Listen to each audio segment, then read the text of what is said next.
on the whole battle against ISIS in Libya. I want to bring in Congressman Adam Schiff, the ranking member of the House Permanent Select Committee on Intelligence. First of all, this attack on al-Shabaab in Somalia, have you been briefed on that already? Because 150 terrorists killed in these U.S. manned and unmanned airstrikes, that's a big deal. It is a big deal. We haven't gotten a formal briefing on it yet, but this was evidently a group of a couple hundred fighters that were in the last stages of planning attacks on African Union forces or Western targets.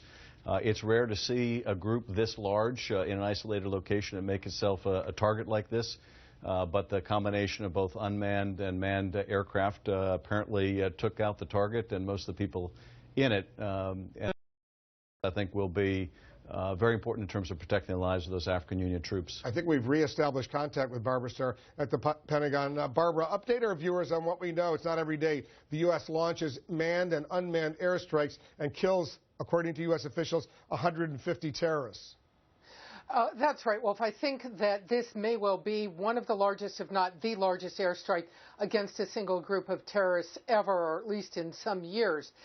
This was north of Mogadishu, about 100 miles plus north of Mogadishu, as the congressman just said, a training camp in a fairly remote area. They believe there were about 200 al-Shabaab terrorists there. The drones and aircraft moved in, killing, they believe, 150 of them, a very significant operation. The U.S. had the camp under observation for some weeks, we are told. So what they were doing, clearly, U.S. Special Operations, establishing a so-called pattern of life, keeping eyes on the camp through satellites, through drone imagery, however they could, to see how the fighters were training, how they came and went, where they were. By all accounts, it was when they observed the final stages of this training and then the fighters preparing perhaps to leave the camp that they moved in and decided to begin the airstrike.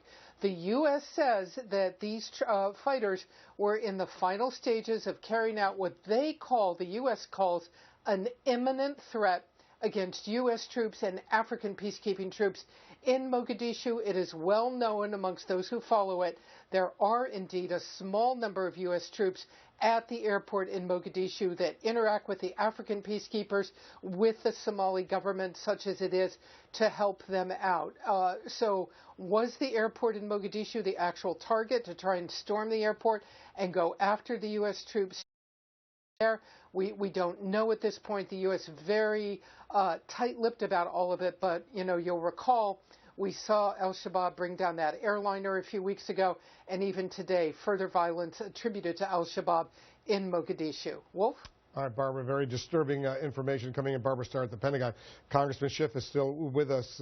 It's part of a bigger U.S. military strategy to deal with al-Shabaab, ISIS, other terror, al-Qaeda, other terror groups. And you're specifically worried about what ISIS is now engaged in doing in North Africa and Libya. Exactly right, Wolf. And if we're not careful, we could see ISIS establish the same kind of so-called caliphate in places like Libya and elsewhere. And once they get firmly entrenched, once they have the capacity to draw oil revenues, to tax people living within that area, then it becomes very tough to uproot them. So I've been urging the administration to be more aggressive in Libya, not only on the political end in trying to bring these rival factions together to form a unified government, but not to wait, but to go after them militarily. I think we really need to. Well, Libya right now, for all practical purposes, is a failed state, years after Gaddafi was removed.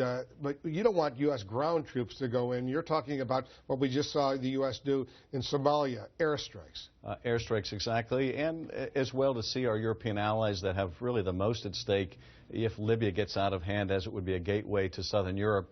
To see our European allies take a lead in terms of military action there, to push back, make sure that they don't expand that foothold in Sirte, because if they do, it's going to be another nightmare. You think the administration is going to do that? The president's going to sign off on a much more aggressive air campaign against ISIS in Libya? I think they're going to have to, and I think we saw the beginning of that with the strike that took out that Tunisian leader who was recruiting and facilitating people moving in from Tunisia to Libya. But it has to be part of a broader strategy, frankly, in much of North Africa. Boko Haram, for example, continues to be among the most deadly of the terrorist affiliates. But you also see a growing presence in places like Tunisia. Tunisia now contributing perhaps more foreign fighters to Iraq and Syria and Libya than any other country.